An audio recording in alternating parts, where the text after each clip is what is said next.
Assalamualaikum, selamat datang, salam jumpa dengan Lambe Galak Channel. Obrolan wong cilik, ngalor ngidul ngomong UMKM dan politik.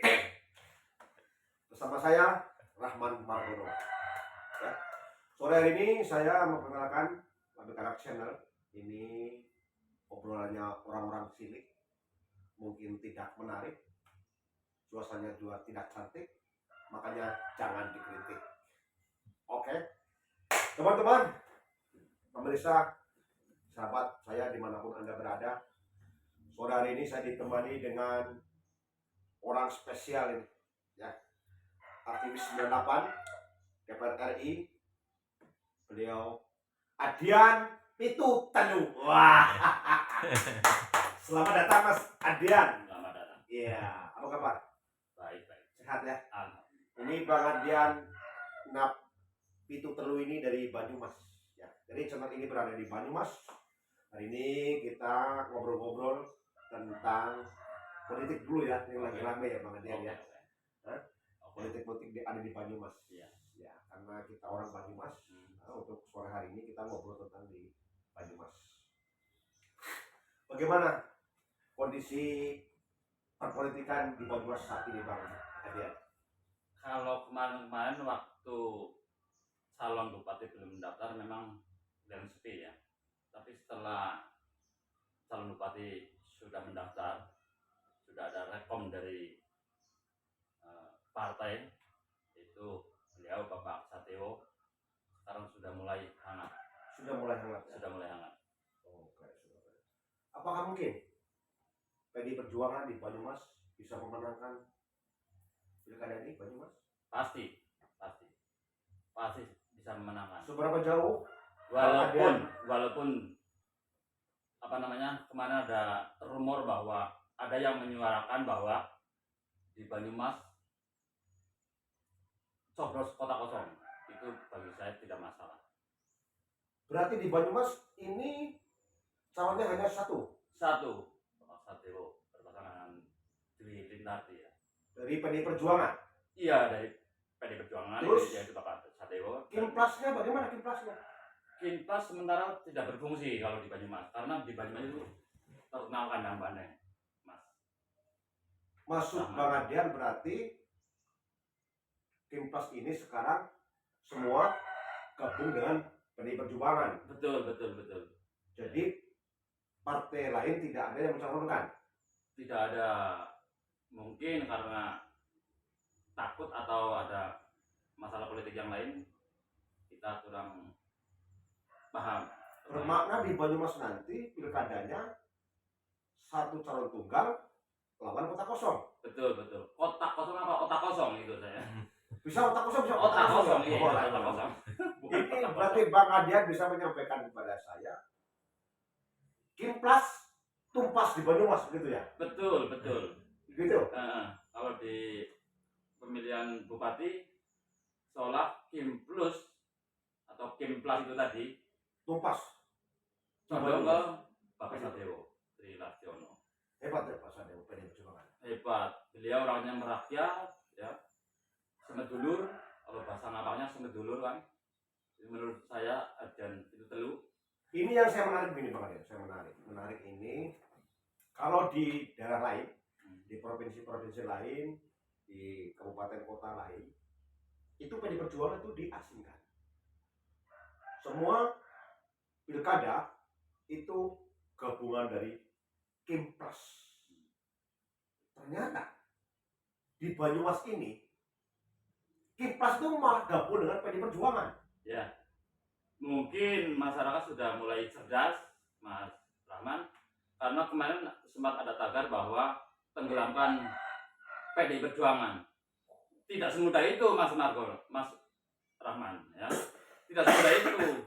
Partai besar, ya, yang punya partai juga sang proklamator dan sekarang ketumnya putrinya, ya kan, sulit untuk menumbangkan PDI Perjuangan. Iya. Memang Banyumas ini kekuatan banteng ya. Iya. Ini yang saya heran, yang tidak masuk akal itu. kenapa mereka setelah ini undang-undang MK dikabulkan, partai-partai kecil juga bisa mencalonkan diri. Kenapa kok Kipras itu bisa gabung dengan PDI Perjuangan dan partai-partai lain itu tidak bisa mencalonkan? Itu yang saya pelik, saya heran. Dan ini sangat menarik ini. Ini bisa-bisa Raja Jawa, Raja Gergetan ini. Karena Kipras bisa gabung dengan PDI Perjuangan. Dan di Banyumas, calonnya hanya satu tunggal dari PDI Perjuangan, terus dengan gabungan partai yang lain. 12 partai loh, Bang Adian. Luar biasa memang. Itu bagaimana ceritanya itu? Iya, kemarin kan salah satu orang salon yang sudah memasang baliho di seluruh pelosok Banyumas itu, kemudian mungkin mereka yang sudah memasang baliho seluruh pelosok Banyumas itu mungkin merasa ketakutan sendiri karena masyarakat sekarang sudah mulai cerdas. Diawali dengan kemarin adik-adik mahasiswa yang sudah berdemo sampai berdarah-darah, bahkan ada yang berkorban nyawa. Saya lihat di berita itu kan menangan bahwa kekuasaan sekarang ditumbangkan oleh anak-anak muda yang justru anak-anak muda itu cantik, imut, ternyata bisa menumbangkan penguasa lewat mengawal kepada MK. Dan para adik-adik mahasiswa tersebut mereka tidak menggunakan panser, senjata, enggak. Ada mahasiswa menggunakan kata-kata dan tulisan. Itu yang luar biasa. Berarti sama dengan lambe galak. Iya, betul. Mahasiswa di Hanya Banyumas semua galak-galak. Iya. Mantap. Ya kan kemarin dia diberitakan ada mahasiswa yang cantik, ganteng, imut, ternyata bisa mengawal keputusan MK yang waktu itu sempat didatangi oleh pihak-pihak penguasa lah ya. Siap. Jadi gini, kemarin 5 bulan atau selepas Pilpres itu, teman-teman kita, tim Lambe ini kan turun ke bawah nih. Ya, di semua provinsi turun, di kabupaten turun. Informasi dari teman-teman saya, itu di Banyumas kemarin, selepas Pilpres, itu calon-calon dari kita sudah bermunculan. Bahkan mereka sudah bikin tim sampai ke desa-desa. Ya. Kok akhir-akhir pendaftaran mereka ini nggak daftar, bahkan mereka gabung dengan PDI Perjuangan. Jadi seberapa pinter lobbynya Mas Sadewo itu? Memang kemarin yang saya tahu ya, Pak Sadewo luar biasa. Beliau mengurusi sendiri koalisi dengan partai-partai, dengan kerjasama dengan Pak Budi selaku Ketua Dewan ya. Itu sangat luar biasa sehingga entah bagaimana calon-calon bupati yang sudah memasang seluruh pelosok Banyumas, yaitu badan-badannya, kemudian tidak jadi mencalonkan. Itu yang adalah inisialnya A lah ya. M ya, inisialnya M itu sampai sekarang tidak jadi. Dan akhirnya Pak Dewo melawan otak kosong. Dan di otak kosong tersebut ada salah satu partai ya, tidak saya sebutkan, mungkin Mas Rahman juga tahu bahwa kader di partai tersebut menyuarakan, ayo besok coblos otak kosong. Begitu. Jadi seberapa keyakinan PDI Perjuangan untuk melawan kotak kosong itu? Karena ada 13 partai, hanya 12 partai yang masuk ke PDI Perjuangan, dan ada satu partai baru, tapi ini punya pangeran, ya. PSI, ya, yang tidak gabung dengan Kipras, ya. Dan dia tidak mendukung, bahkan dia mendukungnya ke kotak kosong. Saya sudah mengenal kader di partai itu. Dan kapasitasnya sebagai seorang kader, teman saya juga, mungkin panjenengan Mas Rahmat juga mengenal mungkin ya. Menurut saya tidak berpengaruh banyak. tidak berpengaruh banyak, paling berapa gelintir lah. Karena suara, Masalahnya sekarang masyarakat sudah insya Allah sudah cerdas, karena suara partai PSI di Banyumas juga kecil. masih kecil ya, belum sekuat partai-partai yang lain. Iya. Tapi ini juga nanti akan jadi kendala. Karena apa?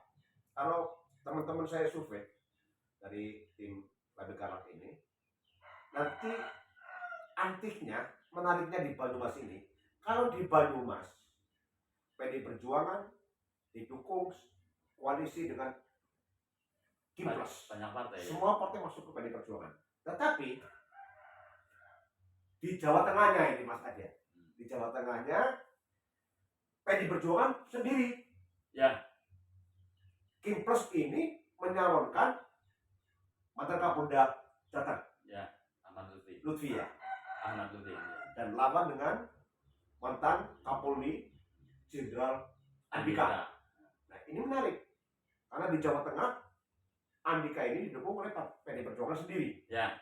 Sedangkan Lutfi ini mantan Kapolda ini didukung banyak partai, yaitu Kimpres. Bagaimana? Apakah ini tidak nanti akan mempengaruhi suara-suara di Banyumas? Ya. Atau mereka menggebosi? Atau mereka hanya suatu taktik? Di Banyumas mereka gabung, tapi nanti untuk memilih di Gubernur Jateng, mereka di lapangan nanti bisa juga dong, ya, dia bermain. Itu bagaimana pendapat Bung Adian ataupun strategi PD Perjuangan di Banyumas? Begini. Kalau menurut saya, yang tadi saya sampaikan kepada Mas Rahman bahwa masyarakat seharusnya sekarang sudah bisa berpikir cerdas dengan berkaca atau melihat pada waktu Pilpres kemarin bahwa itu waktu Pilpres 2024 pengusaha sangat gencar ya karena mendukung sang pangeran. Ya. Dan waktu itu menjabatnya masih lama. Kalau sekarang sebentar lagi kurang dari 2 bulan mungkin sudah lengser, sehingga otomatis wibawa sudah mulai melemah, sehingga nanti semoga saja Bapak Andika Prakasa selaku mantan Panglima TNI yang saya sebut Rambo ya. Wah. Rambo untuk menduduki R1 atau Gubernur Jawa Tengah yang kita cintai, dan semoga bisa lebih baik daripada gubernur sebelumnya yang memang sudah baik. Itu Pak Gubernur Ganjar Pranowo sudah baik kan.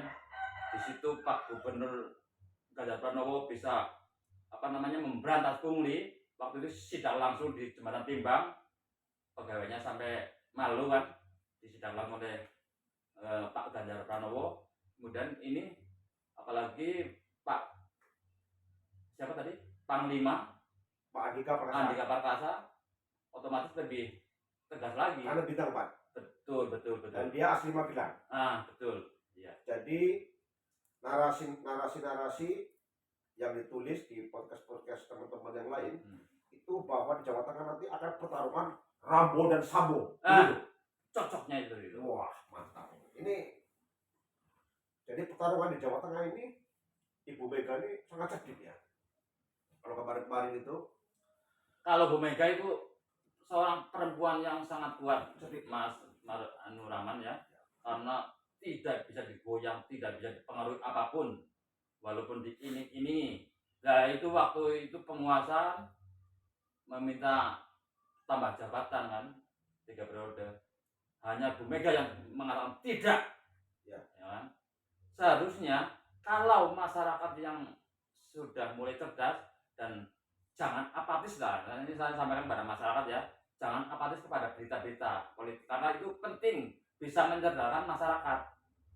Ya, otomatis kalau masyarakat mau melihat berita dan data dan fakta itu pasti tidak begitu saja kalau mau dibohongi oleh penguasa dengan embel-embel beras itu. Oke, berarti kalau teman-teman pemirsa di seluruh Indonesia kalau mau menonton berita-berita yang real, ini di Lambe Galak channel ya. Oh gini ya, ya cocok. Betul. Karena ini kumpulannya orang-orang kecil, ya ngomong cilik. Menyuarakan orang-orang kecil. Iya, berarti kita bukan profesor, Bukan. kita bukan dokter, Kita kelas sampai sendal jepit. Iya, kita Tapi bukan kita pengamat. hanya sekedar suka membaca dan suka menonton berita yang real, yang berita yang benar, bukan berita hoax. Saya Oke, tersap ya, tapi kan kita harus menyampaikan apa adanya. memfilter berita-berita tersebut. Oh iya, iya. Menyampaikan apa adanya, curhat apa adanya, iya toh. Iya. Karena wong cilik juga punya hak suara dong. Betul. Jadi Sangat. channel Lambe Galak ini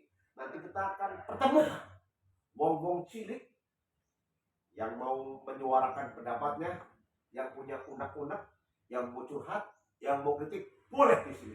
Ya. Karena di sini tempatnya orang-orang cilik. Di Lambe Galak Channel ya. Iya dong, karena sama channel ya.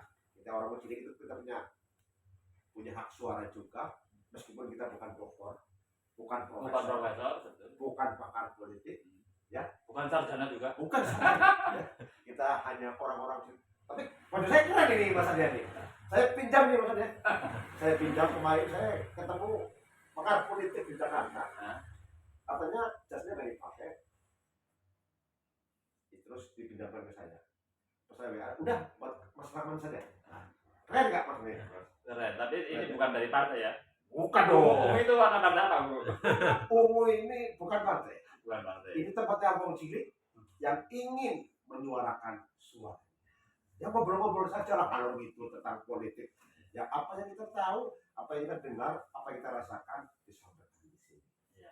Mudah-mudahan agar para yang ada di atas sana yang punya jabatan kekuasaan bisa mendengar bahwa wong cilik di Banyumas ini juga punya hak suara. Iya. Bisa ngobrol. Betul. Itu juga perlu saya sampaikan ya kepada masyarakat ya. Mungkin masyarakatnya teman, rekan dan handetolannya Mas Rahman sering-seringlah menonton berita. Ya, karena zaman sekarang itu zaman hoax, Mas Rahman ya. Jadi kita harus bisa menyaring mana yang benar dan ada faktanya, ada datanya dan mana yang berita hoax.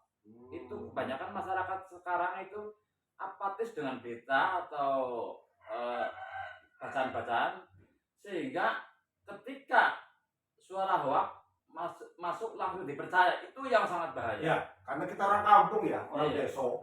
Jadi apa yang dia dengar, yang dia lihat itulah yang terjadi. Maka kita berusaha, meskipun kita bukan profesor, kita mengedukasi. Iya. Kita mengedukasi teman-teman yang ada di Banyumas ini untuk agar berpikir lebih cerdas, lebih kreativitas dan lebih lugas. Kita kembali ke Banyumas Mas Ardian. Ya. Iya.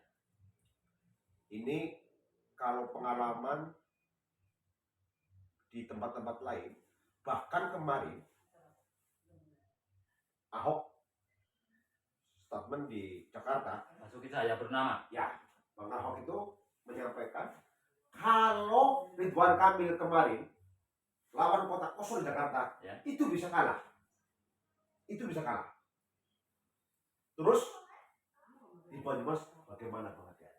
Maksudnya waktu Ridwan Kamil Ya, melawan sebelum dengan kota kosong, Ridwan Kamil kalah maksudnya. bisa kalah. Aku menyampaikan kemarin sebelum ada. Itu kata Bapak Basuki Cahayapurnama. Iya, Bang Ahok menyampaikan. Ya, kemudian Sebelum ada MK diundang-undangkan itu, ya kami kan mau lawan kota kosong. Karena tidak ada yang tidak ada yang bisa menyalurkan diri.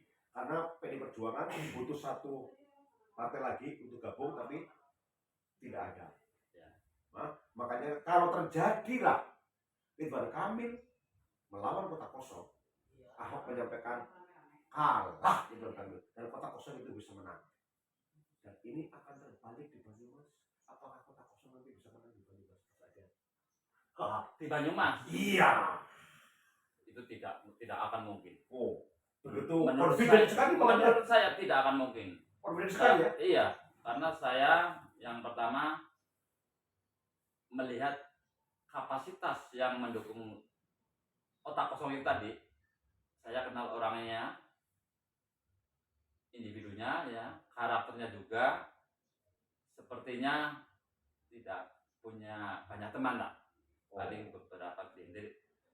Sepertinya kita kan nanti mesin partai bergerak semua. Ya, mesin partai itu yang utama, apalagi mesin partai dari PKB, PDI Perjuangan luar biasa kemarin, walaupun mohon maaf di presidennya kalah, namun di partainya tetap menang. Itu kan artinya mesin partai berjalan, begitu loh. Apalagi ini yang saya tekankan sekali lagi ya kepada masyarakat ini, tolong mulai cerdaslah ya, jangan mau dibohongi oleh embel-embel bansos beras itu. Tak seberapa, cuma 10 kilo suara kita dibeli selama 5 tahun, ya kan. Memang kata masyarakat ya Mas Margono gini, kebanyakan ya ini pertanyaan jawaban klasik, katanya presidennya siapa saja tetap mencari makan, dan itu sudah kodrat, ya kan. Tapi kalau pemimpin kita amanah, pemimpin kita benar, kita mencari nafkah juga mudah, Mas Margono, Mas Rahman ya. Dan berbanding terbalik, apabila ketika pemimpin kita sontoloyo, tidak amanah, korupsi dibiarkan, maka warganya juga, masyarakat juga, ya masyarakat sengsara. Itu sangat terdampak, itu masyarakat, rakyat itu yang sangat terdampak. Cari makan susah ya, cari usaha susah, lapangan pekerjaan tidak ada,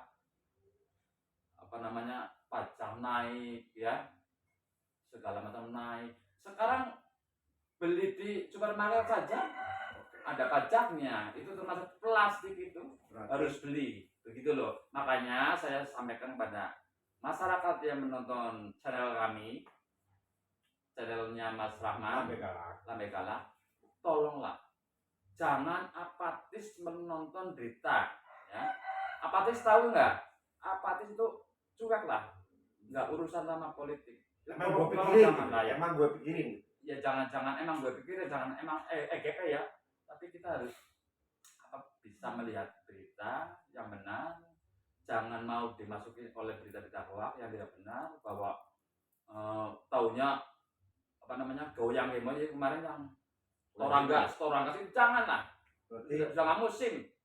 Ini demi kemajuan bangsa, ya kan, bisa mengentaskan kemiskinan. Kalau pemimpinnya amanah, insya Allah rakyat juga mudah mencari nafkah, mencari usaha. Jadi agar teman-teman meskipun wong cilik juga punya pendidikan politik gitu ya. Iya, betul. Jadi tidak terlalu dimanipulasi ataupun diobrak-abrik oleh mereka-mereka yang ingin menguasai jabatan. Iya. Saya kembali lagi Bang Ade, ya, ini di Banyumas. Ya. Tadi Bang Adian atau PDI Perjuangan itu sangat confident sekali. Ya. Sadewo Tantri bisa memenangkan Pilgub Banyumas karena didukung oleh mayoritas partai politik dan Kimpes juga masuk di PDI Perjuangan. Apakah PDI Perjuangan atau Mas Adian sendiri tidak mencurigai atau tidak punya imajinasi kalau mereka koalisi Kimpes itu hanya untuk mengembirakan PDI Perjuangan, saya dukung Sadewo, tapi nanti di lapangan mereka tidak bergerak, mesin politik bahkan akan menggaungkan yang di Jateng. Bagaimana Terkait pandangan pemilihan bupati besok, bisa saja namanya politik orang yang punya kepentingan politik. Contoh seperti ini, contoh kecil ya. Ada seorang pengusaha atau oligarki lah ya, orang yang dianggap kaya, kemudian membeli suara. Itu bisa saja jadi, Mas Rahman, orang tersebut membeli suara kepada rakyat atau masyarakat yang mau memilih Bapak Sadewo, sehingga dibeli ini loh, untuk beli beras, tolong pilih kotak kosong. Itu yang sangat bisa juga. Bisa saja, soalnya masyarakat seperti yang saya katakan tadi tidak mau melihat berita, ya kan, otomatis masih penting makan. Bahasa ngapaknya sih penting madang, ya itu bahasa ngapaknya ya. Tapi ya itu yang saya khawatirkan begitu. Tapi mungkin juga Jangan-jangan nanti ada pengusaha yang pro partai yang memilih kota kosong ini nanti ya, terus ini buat beli beras, tapi tolong coblos kota kosong, itu yang sangat bahaya. sangat bahaya. Sangat bahaya. Tapi mungkin PDI Perjuangan sudah mengkalkulasi dong. Misalnya saja ini Partai Golkar, Partai Gerindra, Partai PAN, itu kan gabung dengan PDI Perjuangan. Ya, Mereka punya kantong-kantong basis-basis pemilih. Berarti ini PDI Perjuangan harus sudah mempunyai kalkulasi jumlah pemilih dong. iya. Sebenarnya misalnya Gerindra kemarin ada berapa kursi, jumlah pemilihnya berapa, itu kan nanti bisa terpantau. Nah, kalau di wilayah sini misalnya Gerindra kok ke kota kosong, nanti bisa ketahuan ini. Ketahuan. Iya. Ya enggak? Karena menggunakan mesin partai itu. Ya, nah ini harus diantisipasi. Mudah-mudahan Mas Adian dengan teman-teman di PDI Perjuangan itu sudah mempersiapkan itu. Iya. Jangan terlalu pede dong. Nah, Bukan, saya juga tidak terlalu pede ya, Iya. Mas Rahman. Begini, yang namanya masyarakat yang seperti saya tadi sampaikan juga di sini, bahwa masih banyak masyarakat yang pemimpinnya siapa saja tetap, misalnya jadi tukang beca ya tetap dari tukang beca, misalnya jadi kuli ya tetap dari kuli. Seharusnya jangan sampai berpikir seperti itu ya, karena Kak, kita memilih pemimpin ya, kita memilih pemimpin itu harus orang yang punya kapasitas, cerdas, jujur, dan berani ya. Seperti kemarin saya juga nggak habis pikir kenapa kalau orang mau membandingkan ya, kita flashback ke belakang ya, flashback ke belakang bahwa wakil presiden dan presiden ya, seharusnya kemarin kita melihat figur 01 bagaimana Anies ya kan, 02 bagaimana Bapak Prabowo, kemudian 03 bagaimana Pak Ganjar Pranowo. Kan seharusnya masyarakat membandingkan mana yang baik ya kan, kemudian setelah masyarakat nilai bahwa calon presiden yang baik dipilih, kemudian tinggal mempertimbangkan wakilnya. 01 wakilnya Caimin, 02 wakilnya Gibran ya kan, 03 wakilnya Profesor Mahfud. Itu yang saya nggak habis pikir, kenapa Profesor Mahfud yang begitu penuh prestasi ya, penuh pengalaman, jujur, tegas, beliau adalah pendekar hukum luar biasa ya, kenapa milihnya yang baru jadi wali kota cuma 2 tahun ya. Itu yang saya, makanya saya sering berpesan kepada masyarakat. Karena begini Mas Adian. Gimana? Karena Mas Adian begini. Karena masyarakat itu sudah berapa kali memilih presiden, wakil presiden, bupati, gubernur itu. Kenapa masih banyak yang apatis itu? Karena warga itu memang tidak ada pengaruhnya, masih kurang tersentuh. Tidak ada yang mensosialisasi maksudnya. Bukan, maksudnya siapapun presidennya, Ya. warga ini itu belum signifikan pengaruhnya. Jadi kan tadi menyampaikan kalau di pasar Banyumasnya tadi orang kerja, orang mangan. Ya. Nah itu maksudnya. Jadi mereka itu melihat mau siapapun presidennya, mereka tidak ada pengaruhnya. Karena apa? Karena ekonomi juga masih kayak begini, pendidikan sekolahnya kurang, gitu. Sekarang pendidikan di Indonesia untuk saat ini, sementara ini, kan pendidikan untuk orang-orang kaya. Kalau orang-orang yang tidak mampu, orang-orang yang miskin itu pendidikan masih kurang. Maaf saya potong ya. Karena itu yang tadi saya sampaikan ya, bahwa memilih pemimpin ya harus yang amanah, jujur ya, terus berani, tegas. Karena itu karakter seperti itu tidak dipilih, akhirnya kan korupsi dibiarkan ya kan, seolah KPK dibungkam kan seperti itu. Loh, dulu Jokowi betapa diagung-agungkan sama masyarakat Indonesia. Oh nyatanya Sampai sekarang banyak orang tidak sekolah, mau kuliah juga susah. Bahkan sekarang uang kuliah juga naik. Itu naik kemarin Mas Rahman. Dulu waktu Pak Jokowi satu periode itu bagus ya, tidak ada kenaikan UKT dan lain sebagainya. Naikan baru kemarin setelah pasca pilpres kan, UKT dikabarkan akan naik. Kemudian perubahan iya, politik yang signifikan. kemudian ada mahasiswa demo juangan itu usulan tolong UKT jangan dinaikkan, itu sangat mencegah masyarakat yang mau pintar kan. Seolah-olah pemerintah itu menjegal rakyat yang mau pintar begitu ya. Kita nanti ngobrol, kita berlanjut. Kita mau iklan dulu, nanti dimarahin dong kalau nggak iklan. Oh gitu. Kita kopi dulu. Setelah pas ini kita lanjut. Kopi Bang Ade. Hadirin,